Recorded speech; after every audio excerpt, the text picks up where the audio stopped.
이것은 단순한 또 하나의 하이브리드가 아닙니다. 37mpg의 강력한 터보 하이브리드입니다. 우수한 주행거리와 파워로 당신의 다음 이야기를 발견할 수 있게 해줍니다. 그곳이 어디든지.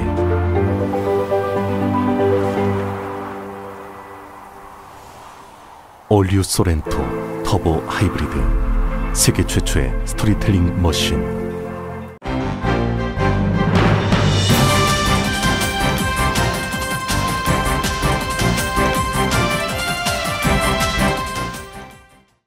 새로운 절반을 시작하는 7월, 라디오 서울이 함께합니다. 캘리포니아주가 주 공무원들과 의료 종사자들에게 백신 접종을 사실상 의무화했습니다. 24만 6천여 명의 주 공무원들은 백신 접종 증명서를 제출하거나 매주 코로나 바이러스 검사를 받아야 합니다. 보훈부도 연방기관 중에는 처음으로 소속 직원들의 백신 접종을 의무화했고, 뉴욕시 역시 시공무원들의 백신 접종을 의무화하기로 했습니다. 전국의 코로나 바이러스 감염자 수가 실제보다 60%나 적게 집계됐다는 워싱턴 대학 연구 결과가 나왔습니다. 현재 LA 카운티의 코로나 감염 입원 환자 수는 2주 만에 2배 이상 늘어났습니다. 식품의약국 FDA가 파이자와 모더나의 5세부터 11세 사이 아동에 대한 코로나 바이러스 백신 임상시험 규모를 확대할 것을 요청했습니다. 캘리포니아 주정부 차원에서 제공되는 렌트비 전액 탕감 프로그램은 각 거주지에 따라 혜택이 달라집니다. 서류 미비자들도 혜택을 받을 수 있는 것으로 나타난 가운데 한인 신청률은 현재 낮은 것으로 나타났습니다. 캘리포니아 컨 카운티에서 총격 사건이 발생해 경찰 특수기동대원을 포함해 5명이 사망했습니다. 바바라 박서 전 캘리포니아주 상원의원이 오클랜드에서 대낮에 노상강도 사건을 당했습니다. 조 바이든 대통령이 이라크에서 연내 미군 전투 임무를 종료하는 데 합의했습니다. 중국에 집중할 것이란 분석입니다. 로이드 오스틴 국방장관은 남중국해에 대한 중국의 주장은 국제법상 근거가 없다고 지적했습니다. 마이애미의 콘도 붕괴 참사 현장에서 마지막 실종자인 50대 여성의 시신이 수습됐습니다. 최종 사망자는 98명이 됐습니다. 아마존 창업자 제프 베조스는 자신의 우주기업인 블루 오리진이 유인 달 탐사 프로젝트에 선정된다면 나사 측에 20억 달러를 기부하겠다고 밝혔습니다. 남북이 413일간 단절됐던 통신 연락선을 복구했습니다. 남북 정상은 석 달 동안 친서를 교환하면서 관계 복원 필요성에 공감한 것으로 전해졌습니다. 후보 간의 과도한 비방을 멈추자는 더불어민주당의 원팀 협약식을 하루 앞두고도 어제 이재명 지사와 이낙연 전 대표 사이의 네거티브 공방은 계속됐습니다. 도쿄가 코로나 사태 이후 1일 확진자 수 최다인 2,848명으로 집계됐습니다. 감염 속도가 너무 빠르다는 우려가 나오고 있지만 스가 총리는 올림픽 중단은 없다고 강조했습니다. 한국 태권도가 올림픽 사상 처음으로 노 골드 메달에 그쳤습니다. 종주국의 체면을 구긴 것입니다. 마지막 기대를 모았던 이다빈 선수가 세르비아의 만디치 선수에게 져 은메달을 수확한 것입니다. 미국은 아나스타시아 졸틱이 역사상 처음으로 태권도에서 금메달을 땄습니다. 미국의 체조 스타 시몬 바일즈가 부상으로 올림픽에서 중도 하차했습니다. 미국 체조팀은 오늘 단체전에서 은메달을 획득했습니다. 닷새째를 맞은 도쿄올림픽 현재 금메달 10개를 획득한 일본이 1위로 올라서 있고 금메달 9개, 미국과 중국이 그 뒤를 이었습니다. 한국은 금메달 셋, 은메달 2개로 종합 6위에 랭크돼 있습니다. 오늘 뉴욕 증시는 하락 출발하고 있습니다. 원달러 환율은 1150.1원으로 마감했습니다. 남가주는 오늘 부분적으로 구름과 햇살이 교차하겠고 한인타월의 낮 최고 기온은 83도로 예상됩니다. 이 시간 주요 뉴스는 미주 취양 30주년 맞은 아시아나항공 지난 30년간 함께해 주신 성원에 감사드리며 앞으로도 정성을 다하는 서비스와 쾌적한 최신 항공기로 안전하고 편안하게 모실 것을 약속드립니다. 아시아나항공 제공입니다. 여러분 안녕하십니까? 김윤정입니다. 안녕하십니까? 유지승입니다. 2021년 7월 27일 화요일 라디오 서울 모닝 뉴스 2부입니다.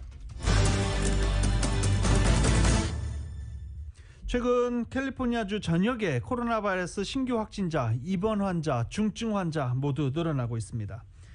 그러자 결국 캘리포니아 주정부가 주 공무원들과 의료 종사자들에게 백신 접종을 사실상 의무화했습니다. 왜 사실상 의무화냐? 라면요, 백신 접종을 끝까지 거부하는 사람들이 있기 때문입니다. 이 백신 맞은 사람들은 백신 접종 증명서를 제출하거나 백신 접종을 거부하는 사람들은 매주 코로나 바이러스 검사를 받아야 합니다.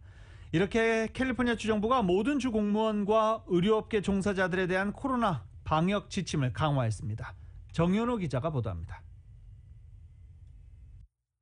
주정부가 26일 공표한 새 지침에 따라 가주 공무원들과 의료 종사자들은 앞으로 백신 접종 사실을 서류 등으로 증명해야 하고 증빙 서류를 제출하지 못할 경우에는 최소 일주일에 한 번은 코로나 테스트를 받아야 합니다. 이제까지는 주 공무원들은 별도의 증명 서류 필요 없이 본인이 코로나 예방 백신을 접종받았다고만 확인해주면 사무실 안에서 마스크를 벗는 것이 허용되어 왔습니다. 새 지침은 24만 6천여 명에 달하는 가주 공무원들과 모든 헬스케어 종사자들에게 적용되며 개인 병원이나 정부 산하 의료시설 모두에 적용됩니다. 새 지침은 수주일 내에 시행될 예정으로 늦어도 8월 23일까지는 시행될 것으로 보입니다. 주지사는 주정부의 강화된 방역 지침을 따라 사기업에서도 직원들에 대한 방역 지침을 강화해 직원들로 하여금 백신 접종 사실을 증명하도록 하고 미접종 직원에 대해서는 정기적으로 코로나 테스트를 실시하도록 독려했습니다. 주정부 관계자들은 사기업의 경우 직원들에게 백신 접종 의무화를 요구할 수 있는 법적인 권리가 있다고 상기시켰습니다. 주정부의 이 같은 조처는 최근 주 전역에서 코로나 바이러스 감염 환자와 입원 환자가 급증한 데 따라 이루어졌습니다. 26일 기준으로 가주에서 코로나 입원 환자는 3,000명으로 지난 5월 중순 900명에 비해서 3배 이상 뛰었습니다. 일일 신규 확진자 수는 인구 10만 명당 9.6명으로 지난 5월 중순 인구 10만 명당 1.9명에 비해서 급증했습니다. 라디오 서울 뉴스 정현호입니다.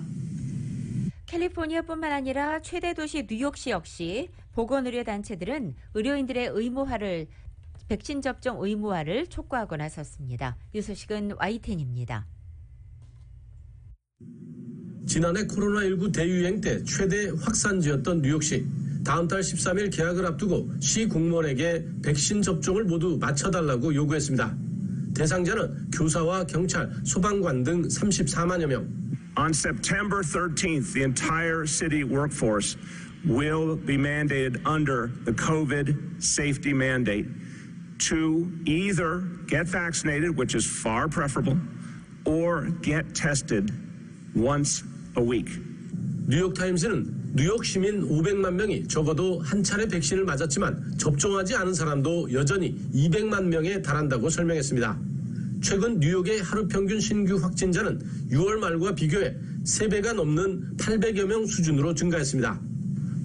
보건 전문가들은 다양한 유인책과 설득도 한계에 부닥친 만큼 이제는 강제성을 띠는 의무화만이 백신 접종률을 올릴 수 있는 유일한 대안이라고 보고 있습니다. 워싱턴에서 YTN 강태욱입니다. 캘리포니아 주정부가 공무원들이 캘리포니아 백신 검증 프로그램을 실시하기로 했다라고 발표하고 방금 소식 전해드리자 LA에서도 이 같은 방향으로 가야 한다라는 목소리가 커지고 있습니다. 케빈 드레온 14지구 LA시 의원과 마크 리들리 토마스 10지구 시의원이 LA시 정부도 시 공무원들의 백신 접종에 보다 강력한 입장을 취해야 한다는 것입니다. 마크 리들리 토마스 시의원은 내일 열리는 시의회 회의에서 모든 시 공무원들에 대한 백신 접종을 의무화하는 규정을 구체적으로 마련하고 그들의 백신 접종 여부를 시정부에 보고토록 하는 조례안을 상정할 계획입니다. 마크 리들리 토마스 시의원은 어제 저녁 트위터에서 모든 시 공무원들도 백신 접종을 이제는 의무화해야 할 시기다라고 밝히기도 했습니다. 대중과 모든 시 근로자들의 이익을 위해 행동해야만 한다며 이는 공중보건과 안전의 문제로 시급하다라고 덧붙이기도 했습니다. 케빈 드레온 시의원도 LA시가 게빈 뉴섬 주지사를 따라 공무원들의 백신 접종을 강제화해야 한다, 의무화해야 한다라는 뜻을 나타냈습니다. 미국 보훈부 역시 어제 연방기관 중에는 처음으로 소속 직원들의 코로나 바이러스 백신 접종을 의무화했습니다. 데니스 맥도노 미 보훈부 장관은 어제 성명을 내고 이 같은 방침을 발표한 것입니다. 이번 조처는 보훈부 직원 중에 환자를 대면하는 일이 가장 잦은 최일선의 의료 담당 인력 11만 5천 명에게 적용됩니다. 조 바이든 행정부는 그동안 자발적인 백신 접종을 독려했지만 의무화하는 데는 거리를 뒀습니다. 하지만 최근 접종률이 정체 상태를 보이는 데다가 델타 변이 확산에 따라 새로운 대유행 조짐이 나타나자 백신 접종을 의무화하자는 목소리가 나오고 있는 것입니다. 전 세계를 쓰고 있는 이 코로나 바이러스 대유행 언제 끝날까요? 언젠가는 수그러들겠지만 또 다른 병원체에 의한 새로운 팬데믹 가능성 여전하다라는 우려가 계속 끊이지 않고 있습니다. 코로나 사태 이후에 팬데믹 발생을 막기 위해 다양한 백신을 미리 개발해 놓으려는 프로젝트가 추진되고 있습니다. YTN입니다. 뉴욕타임스는 앤서니 파우치 미 국립 알레르기 전염병 연구소장이 코로나19 이후 새로운 팬데믹에 대비한 백신 개발 프로젝트를 추진하고 있다고 보도했습니다. 라사열이나 니파 등 대유행 가능성이 있는 20여 종의 치명적인 바이러스에 대응할 수 있는 프로토타입 백신을 미리 개발해 놓겠다는 구상입니다. 프로토타입 백신이 있으면 해당 바이러스가 확산하는 초기 단계에 백신을 신속히 보급해 팬데믹을 미리 막을 수 있습니다. 이런 프로젝트가 가능해진 것은 바이러스의 구조를 파악하고 항체와 바이러스가 어떻게 결합하는지 등을 알아낼 수 있는 기술이 개발됐기 때문입니다. 파우치 소장은 백악관 등과 논의 중이라며 이르면 내년부터 프로젝트를 시작할 수 있을 것이라고 말했습니다. 또 바이러스 20종 가운데 우선 10개 종에 대한 백신 개발에 나서 5년 정도면 첫 성과를 낼 수 있을 것으로 기대했습니다. 이미 후보 바이러스 20종의 구조와 취약점 등을 정리하는 기초 작업은 마쳤습니다. 제약업체들과 프로토타입 백신 생산을 위한 공동 협약도 체결할 계획입니다. 하지만 매년 수십억 달러, 우돈 수조 원의 개발비를 조달하기 위해서는 미 의회를 설득해 예산을 배정받아야 하는 과제가 남아 있습니다. YTN 박정선입니다. 미국 정부가 상당수 국가를 상대로 시행하고 있는 국제여행 제한을 당분간 유지하기로 했습니다. 코로나 델타 변이가 전 세계적으로 확산되면서 바이러스의 미국 내 유입을 최대한 차단하겠다는 조치로 해석됩니다. 젠사키 백악관 대변인은 어제 브리핑을 통해 델타 변이가 미국과 전 세계에서 확산하고 있다며 현 시점에서 기존의 여행 제한 방침을 유지할 것이라고 말한 것입니다. 한편 이번 결정은 최근 백악관 고위급 회의 후에 정해진 것으로 작년부터 시행된 미국인에 대한 여행 규제가 단기간에 해제되지 않을 것임을 뜻한 것이라고 로이터 통신은 해석했습니다. 파이저와 모더나가 식품의약국 FDA 요청으로 5세에서 11세 사이 어린이를 대상으로 한 코로나 바이러스 백신 임상시험 규모를 확대한다라고 밝혔습니다. FDA 측은 파이저와 모더나에 이들 기업이 계획한 어린이 대상 임상시험 규모와 범위가 백신의 희귀 부작용을 탐지하기엔 모자란다는 견해를 전달했고 2배 이상 3,000명으로 임상시험자를 늘릴 것을 주문한 것입니다. 임상시험 확대 방침에 따라 5세에서 11세 어린이에 대한 백신 긴급 사용 승인은 늦어질지 아직 불분명한 상황입니다. 캘리포니아주 학부모 단체들이 학생들의 마스크 착용 의무화 지침에 반발하면서 소송을 제기했습니다. 학교 내 마스크 착용 의무화에 대해 소송을 제기한 두 학부모 단체는 게빈 뉴섬 캘리포니아 주지사와 캘리포니아주 공공보건국의 토마스 아라곤 국장, 마크 갈리 박사, 그리고 캘리포니아주의 헬스 휴먼 서비스 나오미 바다치 박사 등을 대상으로 소송을 제기한 것입니다. 두 단체는 마스크 착용 의무화 지침과 무증상 학생 격리, 또 무증상 학생의 코로나 검사의 지침을 해제시키라고 요구했습니다. 또 백신 접종 여부와 상관없이 마스크 착용을 선택사항으로 바꾸라고 촉구하고 있습니다. 또 마스크 착용은 학생들에게 전혀 도움이 되지 못한다고 주장합니다. 마스크 뒤로 표정을 볼 수 없기 때문에 학생들 사이의 소통이 어렵고 사회적 정서적 교감도 중요한 시기에 마스크가 방해 요소가 된다는 것입니다.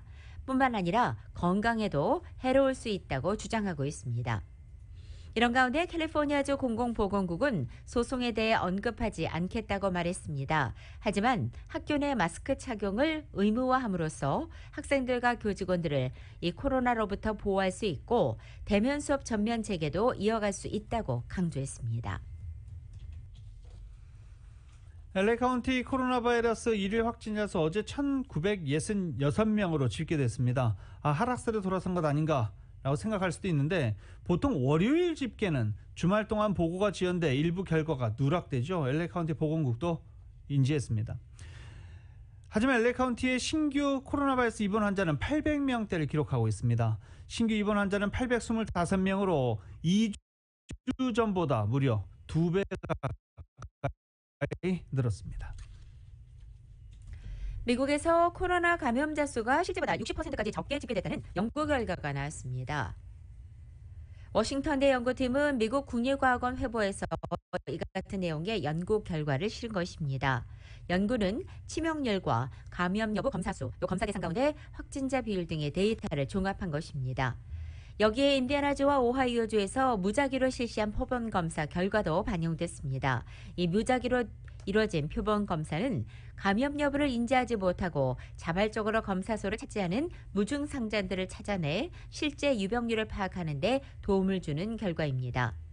연구진은 이 같은 자료를 기반으로 미국에서 지금까지 6,500몇 명이 감염됐을 가능성이 있다고 분석했습니다. 즉 미국 인구의 5명 가운데 1명꼴로는 감염됐다는 것입니다. 연구팀은 인디애나주와 오하이오주에서의 감염자 집계 누락 통계 등을 들면서 모든 집계 사례에서 약 60%는 누락됐을 것으로 추정했습니다. 바바라 박서 캘리포니아 전 상원 의원이 대낮에 거리에서 강도 공격을 받았습니다. 바바라 박서 전 의원이 어제 오클랜드 잭 런던 광장 인근에서 공격을 받은 것으로 전해졌고 범인은 박서 전 의원의 등을 밀치고 휴대전화를 훔치고 나서 기다리고 있던 차량에 올라탄 것으로 알려졌습니다. 바바라 박서 전 의원은 심하게 다치지 않은 데 대해 감사하고 있다라고 말하기도 했습니다. 오클랜드 경찰은 대낮 1시 15분에 일어난 강도 사건을 수사 중이며 체포로 이어지는 제보를 해주는 제보자에게는 최고 $2,000의 포상금을 내걸었다라고 밝혔습니다. 바바라 박서 전 의원은 1993년부터 2017년까지 24년간 캘리포니아주 상원 의원을 지냈고 2016년에 총선 불출마를 선언하며 정치계에서 떠났습니다.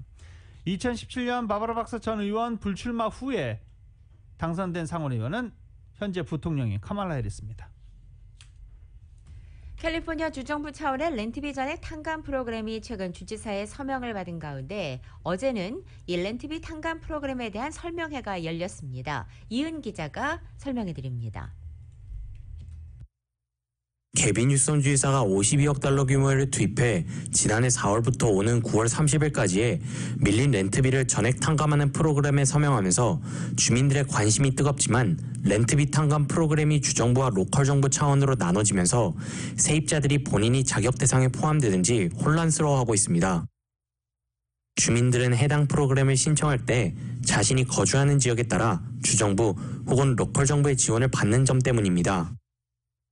가주주택과 지역사회개발국은 프로그램에 대한 주민들의 궁금증을 풀어주기 위해 26일 렌트비 탕감 프로그램에 대한 상세한 내용을 알리고 자격 대상자들이 프로그램을 신청하는 방법을 설명하는 시간을 가졌습니다. 이 자리에서 당국은 신청자의 거주지에 따라 주정부 혹은 카운티나 시 등 로컬 당국의 렌트비 탕감 프로그램에서 지원을 받는 점을 숙지해달라고 당부했습니다. 가주주택과 지역사회개발국의 구스타포 벨라스케즈 국장에 따르면 벌써 많은 아시안 세입자들이 이 프로그램에 신청한 것으로 드러났습니다.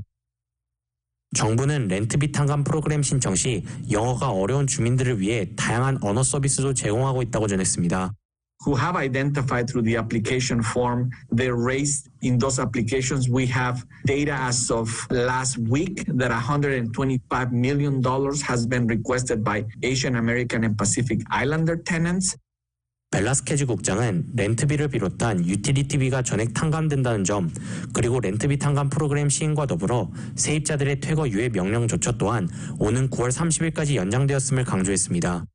probably the most significant, in addition to extending the eviction protections from June through the end of September. The 100% for rent and utilities is probably the most significant. 가주 주택과 지역사회 개발국 연방 프로그램 제시카 하예지 스페셜리스트는 주정부의 렌트비 탕감 프로그램은 서류 미비자도 신청이 가능하다고 전했습니다. A little bit more about the program. So immigration status is a non-issue in applying for the program. Households who are potentially eligible are encouraged to apply regardless of immigration status. 하예지 스페셜리스트는 주정부의 렌트비 탕감 프로그램은 기금이 소진될 때까지 탕감이 이뤄지며 세입자들은 미린 렌트비 혹은 유틸리티비를 증명해야 되고 렌트비 지원 기금을 받은 세입자들은 건물주에게 15일 이내로 렌트비를 납부해야 한다고 전했습니다. That a household who receives assistance directly, and we are able to make direct assistance to households, they must pay their landlord within 15 days of receipt of funds, and that is a statutory requirement. 렌트비 탕감 신청은 웹사이트 housing.ca.gov에서 할 수 있으며 관련 문의는 전화번호 833-430-2122로 하면 됩니다. 라디오 서울 뉴스 이은입니다. 플로리다주 이 마이애미에서 발생한 12층 콘도 붕괴 참사 현장에서 마지막 실종자 50대 여성의 시신이 수습됐습니다. 이번 참사에 따른 사망자 규모가 확정된 것은 지난달 24일 붕괴 사고가 발생한 지 32일 만입니다. 이로써 최종 사망자 98명이 됐습니다. 14,000톤 분량의 콘크리트 잔해를 걷어내면서 수색 작업을 벌였지만 사고 직후 몇 시간을 제외하고는 생존자를 찾지도 못했습니다. 그리고 결국 지난 23일 수색 구조 작업 종료를 발표한 바 있습니다. 사고 부지를 놓고서는 현재 추모 장소로 조성해야 한다는 입장과 새 건물을 지어야 한다는 주장이 맞서고 있는 상황입니다.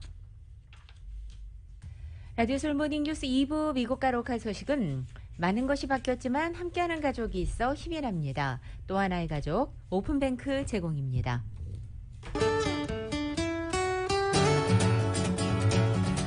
7월 27일 화요일 남가주의 날씨입니다. 남가주는 오늘 구름이 지나면서 햇살도 교차하겠고 낮 기온은 지역에 따라 어제보다 3도에서 10도가량이나 높아져 오늘은 평경 기온을 보이겠습니다. 수요일 내일 보다 맑은 날씨를 보이는 가운데 내일 낮 기온 오늘보다 2도가량 더 높아지겠습니다. 예년 기온을 약간 웃돌기 시작하겠습니다. 목요일부터 이번 주말까지의 낮 기온도 이렇게 연휴 기온을 살짝 웃도는 가운데 큰 더위 소식 없이 대체로 평이한 날씨가 이어지겠습니다. LA 한인타운의 오늘 낮 최고 기온 83도, 밤 최저 기온 65도, 오렌지 카운티 지역 86도, 68도, 밸리와 일랜드 엠파이어 지역은 95도, 66도, 해안 지역은 73도, 64도 되겠습니다. 한국은 오늘도 전국이 대체로 맑고 덥습니다. 서울의 오늘 아침 최저 기온 78도, 낮 최고 기온 97도 예상됩니다. 라디오 서울 모닝뉴스 2부 시간은 1250만 불, 교통사고 최고 보상, 교통사고 전문 천재 변호사 리차드 호프만, 메디케어 시니어를 위한 전문의 허가가 아주 빠른 한인 최고 최대의 서울 메디칼 그룹, 오플로드의 한계를 깨다 2022 기아 텔룰라이드 나이트 폴 에디션, 비즈니스에 힘을 드립니다. 당신의 비즈니스 뱅킹 파트너 CBB뱅크 공동 제공입니다.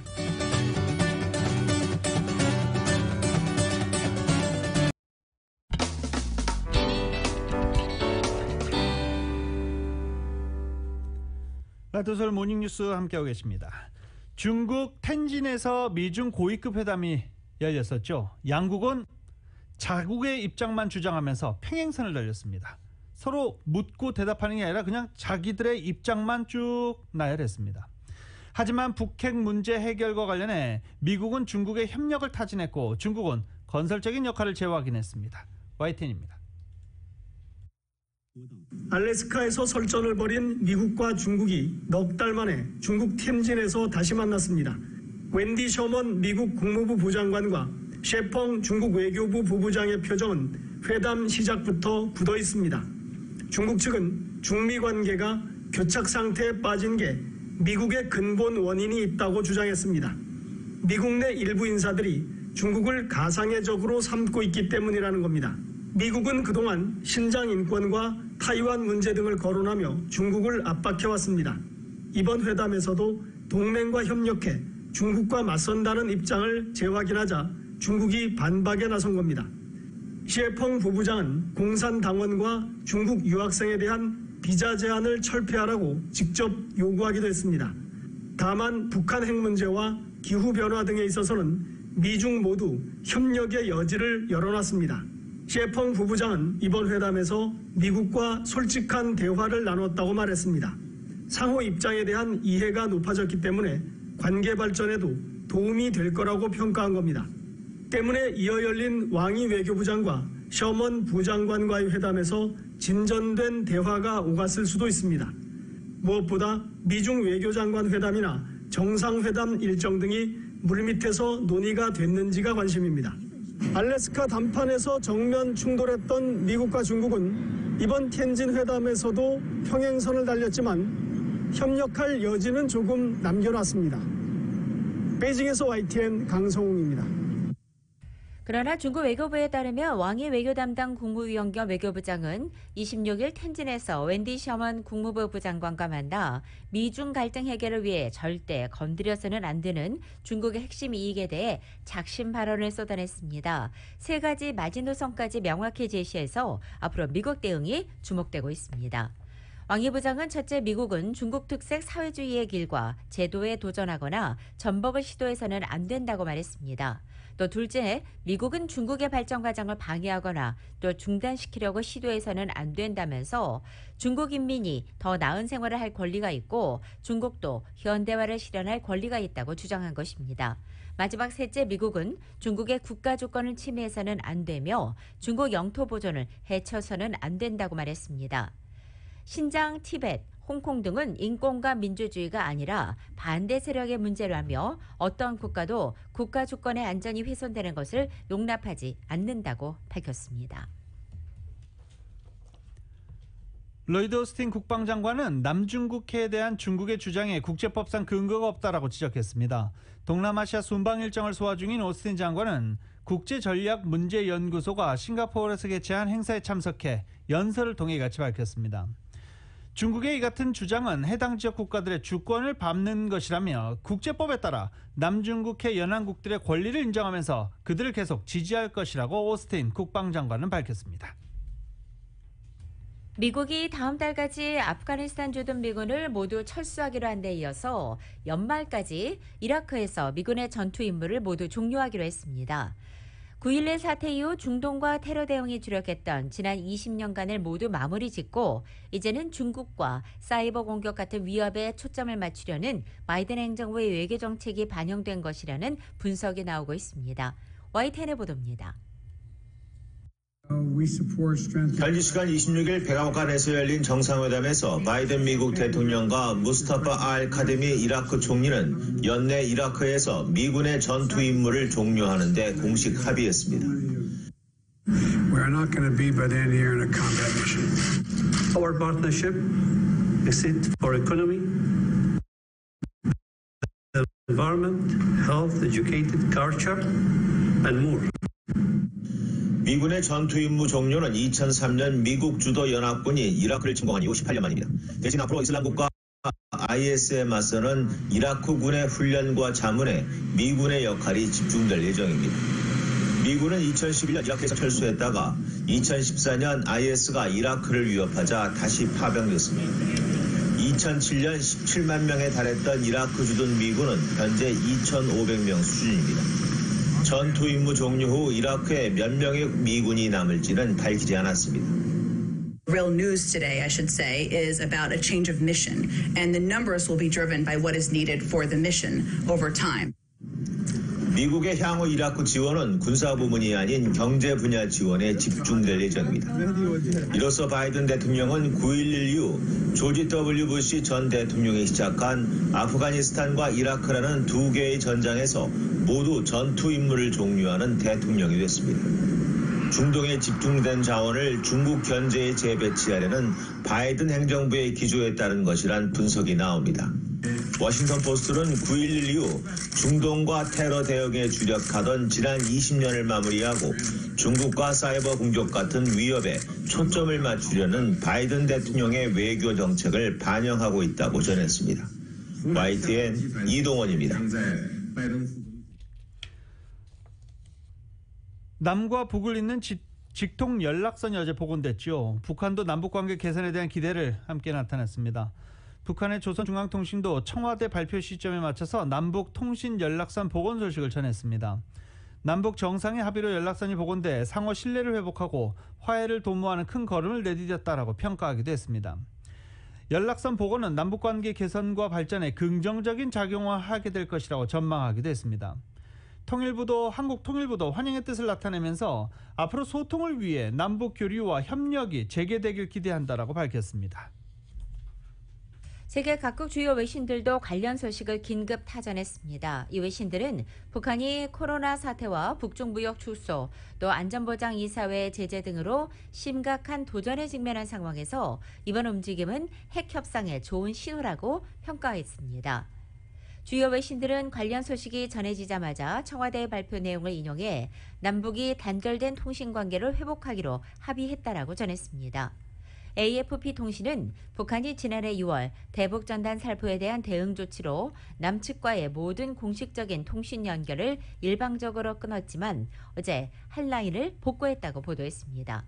로이터 통신도 역시 남북 정상은 지난 4월부터 친서를 교환해 왔다면서 그 첫 단계로 통신 연락선을 복구하기로 합의했다고 전했습니다.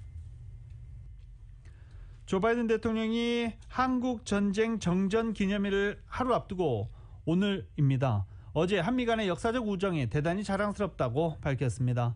바이든 대통령은 정전기념일 포고문을 내고 미국과 한국은 공동 희생에 오랜 역사를 간직한 동맹이라며 이같이 전했습니다.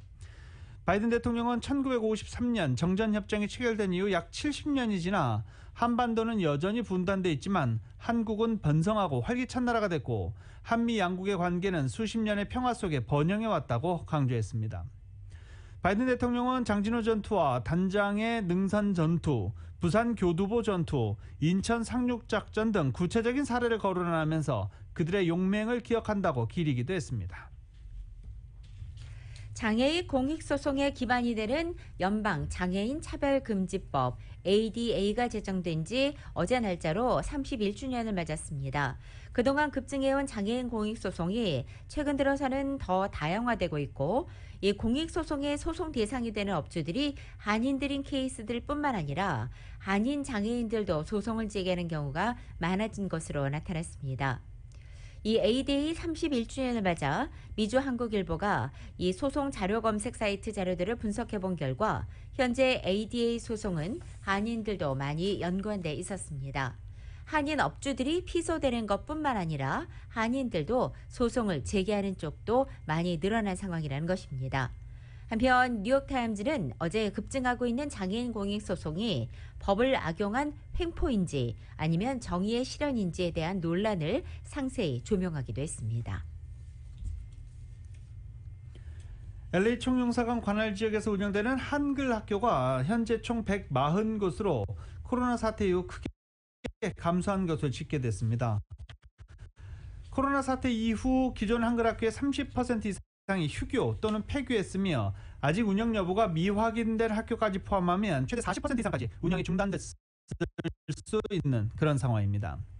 LA 한국교육원이 공개한 2021년 상반기 한글 학교 현황에 따르면 지난번 집계 시기인 2019년 말 LA 총영사관에 있던 237개 한글 학교 중 현재 63개 학교가 휴교 중이며 11개가 폐교한 상황입니다. 두 경우를 합해 총 74개, 비율로는 31.2%가 운영이 중단된 셈입니다. 이웃케어 클리닉에서 매주 수요일마다 메디케어에 대한 상담을 무료로 제공하기로 했습니다. 이 무료 상담을 통해서는 메디케어 자격과 신청 방법과 혜택, 또 메디케어 보험료가 부담될 때 보조를 받을 수 있는 프로그램을 비롯해 플랜 변경 등의 정보를 설명합니다. 또 메디케어에 가입하고 혜택을 제대로 받을 수 있도록 상담을 통해 돕는다는 것입니다. 메디케어와 메디칼 모두 갖고 있는 메디메디 가입자의 경우에는 통합 프로그램인 켈 메디커넥트와 메디케어와 사보험이 결합되어 있는 어드밴티지 플랜까지 다양한 옵션도 소개됩니다. 이 무료 상담은 매주 수요일 오전 9시 30분부터 오후 4시 30분까지 이웃케어 유가 클리닉에서 진행되고 사전에 예약을 해야 합니다. 한편 대면 상담과 전화 상담 모두 가능한 가운데 상담 문의와 예약은 전화 213-637-1081, 213-637-1081번입니다. 한국에서 많은 시민과 사회, 종교단체들이 연대해서 정전 70주년이 되는 오는 2023년까지 세계인 1억 명의 서명을 목표로 한반도 평화선언 캠페인을 벌이고 있습니다. 미주 해외민주통일연대도 이 캠페인에 동참하기로 하고 미주 한인들의 적극적인 참여를 호소했습니다. 해외민주통일연대는 오늘 한반도 정전협정이 체결된 지 68년째가 되는 날인데 한반도 평화가 한때 진척되는가 싶더니 지금은 대화도 끊어지고 시민들도 나서야 한다는 취지에서 이번 캠페인에 동참하게 됐다라고 설명했습니다. 서명운동 참여는 endthekoreanwar.net에서 하면 됩니다. 내년 3월 한국 대통령 선거를 앞두고 정당별 대선 후보 경선이 더불어민주당에서 시작된 가운데 미주 한인을 비롯한 재외국민 유권자들이 실제 대선 투표뿐만 아니라 정당 경선에도 투표 참여가 허용되고 있지만 이 같은 사실이 잘 알려지지 않고 있어 재외국민들의 참정권에서의 걸림돌이 되고 있는 것으로 지적되고 있습니다. 이에 따라 LA 한인회는 대선 제외 선거는 물론이고 예비 경선에서부터 유권자 등록 대행 서비스를 제공하는 캠페인을 벌여서 한인 참정권 제고를 위한 참여를 독려하고 나섰습니다.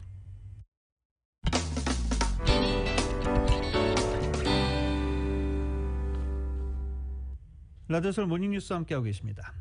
얼마 전 우주 여행에 성공한 제프 베이조스 아마존 이사회 의장이 미국의 달 착륙 프로젝트 아르테미스를 자신이 운영하는 블루 오리진과 계약하면 20억 달러를 제공하겠다고 나사에 제안했습니다. 최근 우주 관광에 성공한 베이조스는 나사의 유인 우주선의 달 착륙 프로젝트 계약을 제시하면서 이같이 밝혔습니다. 앞서 나사는 스페이스X와 블루 오리진, 다이내틱스 등 3개 후보 업체 중 스페이스X를 28억 9천만 달러 규모의 달 착륙선 사업자로 선택한 바 있습니다. 아르테미스 프로젝트는 1972년 아폴로 17호의 마지막 달 착륙 이후 반세기 만인 2024년까지 인류를 다시 달에 보내는 사업입니다. 나사는 로키드 마틴과 함께 개발 중인 오리온 우주선에 4명의 우주 비행사를 태워 달 궤도에 쏘아 올린 뒤 여기서 남성과 여성 우주인 한 쌍을 스페이스X의 스타쉽 달 착륙선에 갈아태워 달 표면으로 내려보낸다는 계획을 세우고 있습니다. 아마존이 비트코인을 결제 수단으로 허용할 것을 검토 중이라는 일부 언론의 보도를 공식 부인하고 나섰습니다. 아마존 대변인은 가상화폐를 둘러싼 아마존의 구체적 계획을 둘러싸고 이어진 추측들은 사실이 아니라고 밝혔습니다. 다만 고객들에게 어떨지에 대한 탐색은 계속 할 것이라고 덧붙였습니다. 이것을 런던에서 발행되는 경제 매체가 지난 25일 익명의 내부자 소식통을 인용해서 아마존이 연말경에 비트코인을 결제 수단으로 수용하는 방안을 모색하고 있다고 보도한 데 대한 반응으로 해석됩니다.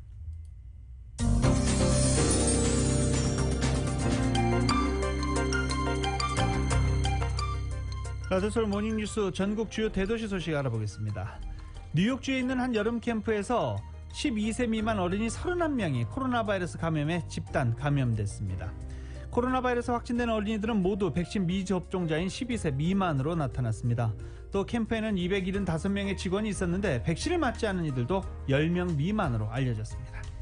빌더블러지오 뉴욕시장의 일반 기업과 개인 사업체가들, 민간 부문도 코로나 백신 접종 의무화 조치에 동참하라고 촉구하고 있습니다. 델타 변이로 코로나 사태가 다시 확산하고 있지만 이 시민들의 백신 접종이 정체되고 있는 만큼 민간 기업의 적극적인 참여가 필요하다는 설명을 했습니다. 뉴욕의 한 식당에서 감자튀김 프렌치 프라이즈 한 접시가 무려 200달러에 판매돼서 기네스북에 올랐습니다. 세런디비티 3라는 식당은 세계에서 가장 값비싼 요리를 잇따라 판매 화제가 되고 있습니다. 이 감자튀김 가격이 200달러에 달하지만 이를 맛보기 위한 대기 명단은 10주까지 채워져 있습니다. 세계에서 가장 비싼 감자튀김으로 기네스북에 공식 등재된 이 감자튀김은 값비싼 재료를 아끼지 않는 고급 요리로 알려지고 있습니다.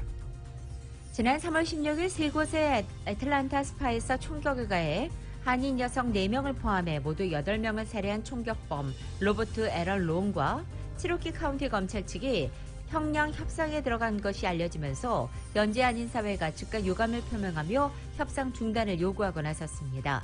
아틀란타 한인 아시안 증오범죄 비대위가 성명서를 발표하고 형량 협상 중단과 피해 가족 그리고 아시안 커뮤니티 의견 반영과 공개 재판 등을 요구한 것입니다.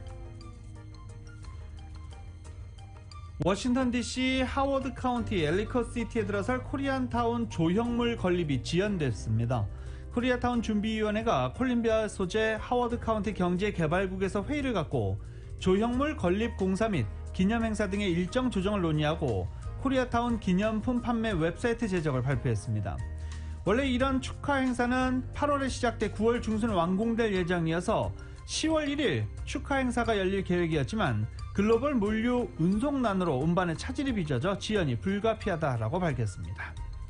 시애틀 킹카운티 보건국이 주민들에게 백신 접종 여부와 상관없이 실내에서 마스크를 착용하도록 권고하고 나섰습니다.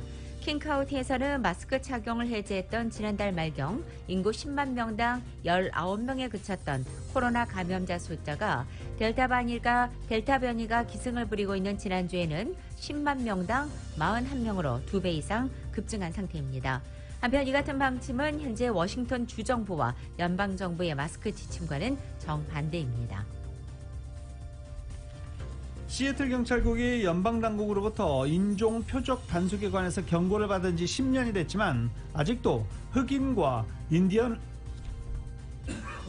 원주민에 대한 검문, 무력 사용, 백인들에 비해 많은 것으로 나타났습니다. 시애틀에서 경찰에 불신 검문당하는 흑인의 인구 비율을 볼 때 백인보다 무려 5배나 많고 경찰에 무력 행사를 당하는 흑인은 백인보다 7배가 많은 것으로 나타났습니다. 지난 몇 달 동안 하와이주의 빅아일랜드와 마우이, 카우이 섬 58개의 국립학교와 70개의 식수시설을 조사한 결과 모두 93곳에서 납성분이 검출됐습니다. 100여 곳 가운데 4곳의 검출량이 15ppm에 달했습니다. 보건국은 이 납성분이 검출된 학교와 타가소에 즉각 해당 사실을 알렸습니다. 오하우 섬의 경우 7월 중순부터 검사가 시작됐고 결과가 나온 대로 공개될 예정입니다. 한편 납은 자연 상태에서 흔히 볼 수 있는 중금속이며 역사적으로는 백원 등의 구조물 제조에 많이 쓰인 바 있습니다. 채널로 흡수되면 뇌와 신경계에 해로운 것으로 전해집니다. 라디오솔 모닝뉴스 지금까지 전국 주요 대도시 소식 알아봤습니다.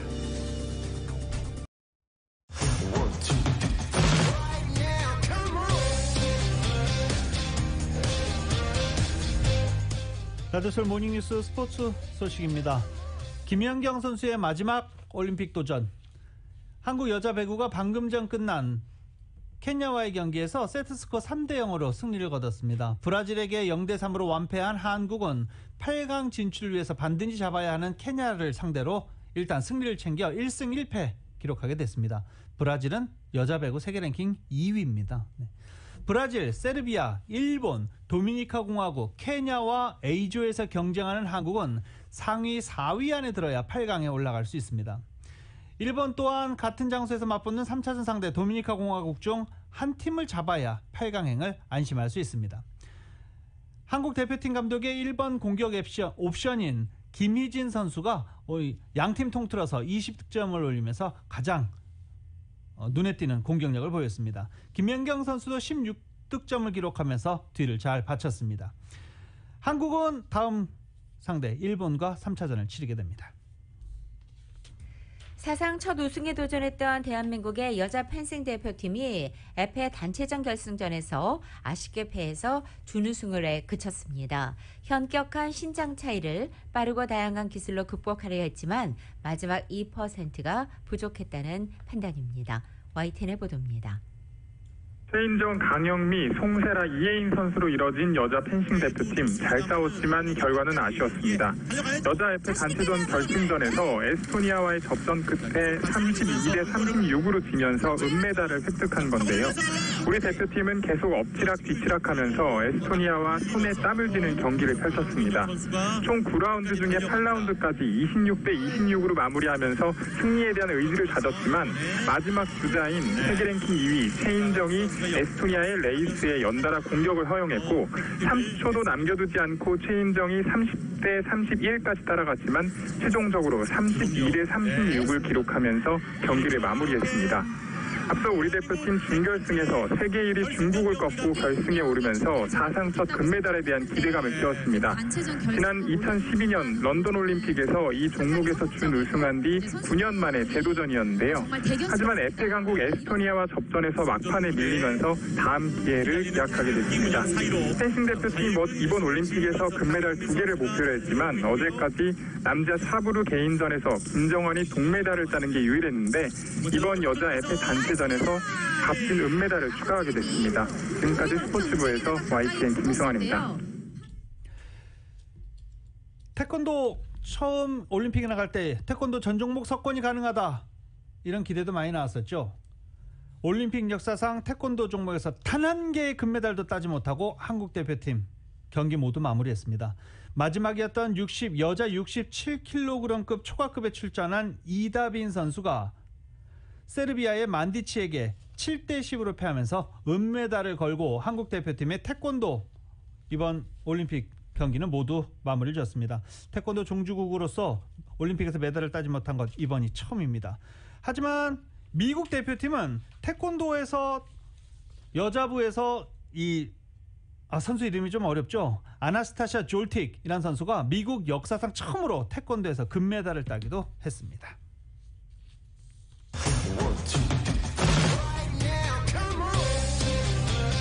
스포츠 소식은 전문가가 추천하는 이민법과 가정법 전문 재인정 종합법률사무소 제공입니다.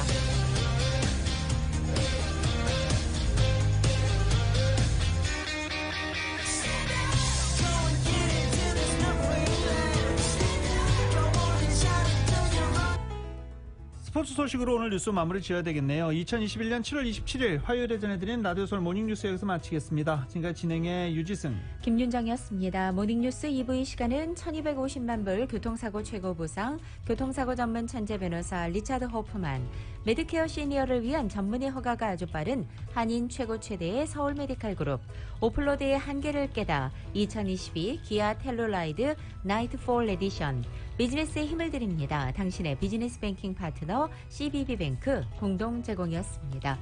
잠시 후 9시는 강희신의 오늘의 미국이 방송됩니다.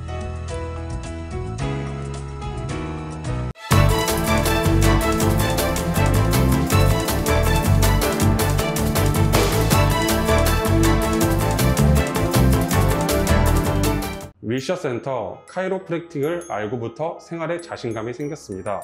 엑스레이와 초음파 등 정밀 검사 후 치료를 하니까 정말 믿을 수 있어요. 카이로프랙틱은 지압이나 물리치료와 다릅니다. 척추를 중심으로 신경과 근육을 재정비해 몸의 시스템을 건강하게 돌려놓는 것입니다. 경험 많은 전문의와 테라피스트들이 일군 명성, 윌셔센터 카이로프랙틱. 당신의 삶의 질을 높여드리는 윌셔센터 카이로프랙틱.